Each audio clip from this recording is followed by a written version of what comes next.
wiil baa habeen dhawayto taxi igu qaaday taxi baan kireystay markaan dhaxda sii maray inaan iska sheekaysanay waa magaaladeenna markaas wuxuu ii sheegay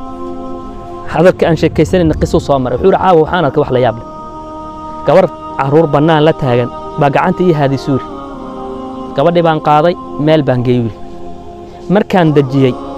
yaa waxay tiri wal ma ii garan way walaal kuma garanayo hebel mad garan mayaan iri buu bari aad arday ahayd oo magaalo fulaan oo wadan kale magaalo fulaan aad joogtay nin aad dukaan u kala jirtay maad garan ninkii islaantiisaan walaalay maxaa kugu dhacay adigoo qurux leh oo sharaf leh baan ku ogaayay maxaa kugu dhacay waxay tiri qisa igu dhacday qisadii baan rabaa inaan kaaga warramo waxaan ku weydiisan bay tiri cafis iyo musaamax ilaan sidiisaba shayga mar wax laga qaban karo iyo mar waxba laga qaban karin baa jira mar midii oo isku tagtay waxba laga ma qaban karo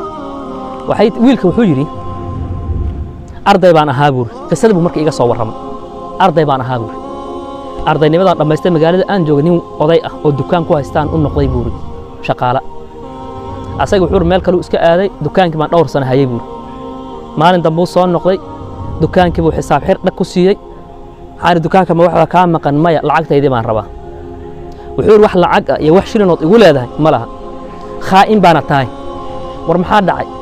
on khaa'in ku noqday dukaanka ma waxa ka maqan maya waa dhameystiran maxaa marka shaqada ii dhiibtay waan ka soo baxay mushaarkaygu u isii intaasaan kugu leeyahay wuxuu waxaad igu leedahay ma laha khaa'in baana tahay oo cidaydaad ii daba martay oo islaantaad iga shukaansan jirtay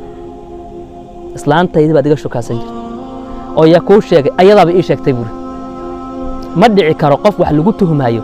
inuu tuhmadii dhaho arrintaas ay qabsan wuu dhihi karaa qofku wuu soo weeraray laakiin wuu shukaansan jiray oo waan la hasaawi jiray qof ceebta isku qiri ma laha waxaan walaalow arrintaa ma jirto aniga islaanta marwanimo iyo ikhyaarnimo baan u sharfi jiray wax intaa dhaafsan oo noo dhaxeeya ma lehe waxa xaqayga ha ku dafirine xaqayga isii wuxuu xaqood igu leedahay ma leh haddaad sii taagnaatana waan ku xiri anoo madluum ah oo ilintu ay iga da'ayso baan iridda ka baxay buur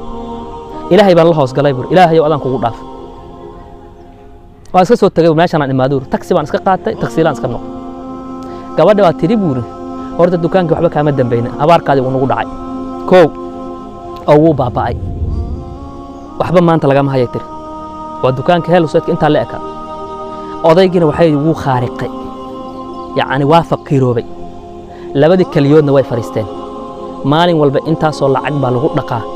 hadda markii wax loo waayay oo laga daalay oo laga cajisay masaajidda wax looga goraabay tiri masaajidda wax loo meelahaas looga tuugsada aniga waxay tiri heerka markuu ninkii marayay waa la iga furay ilmihii baan la soo cararan meeshan la imaaday qaad baan u galaabay tiri banaanka iyo qorraxdaas u fariistaa wixii aan ka soo helo qorraxdaas yaan caruurta waxbarashada ooga bixiyaa kuna masruufa isha aad ila yaabantahay waxa igu dhacay walaalo waxaan rabnaa inaan nacafiso si odaygana uu caafimaado annagana aad maartay noloshan wax ka bedelaan aan u helno hadda maxaan wax ka qaban karaa wixii wuba dhacay marbay tala la simaneed hadda maxaan ka qaban karaa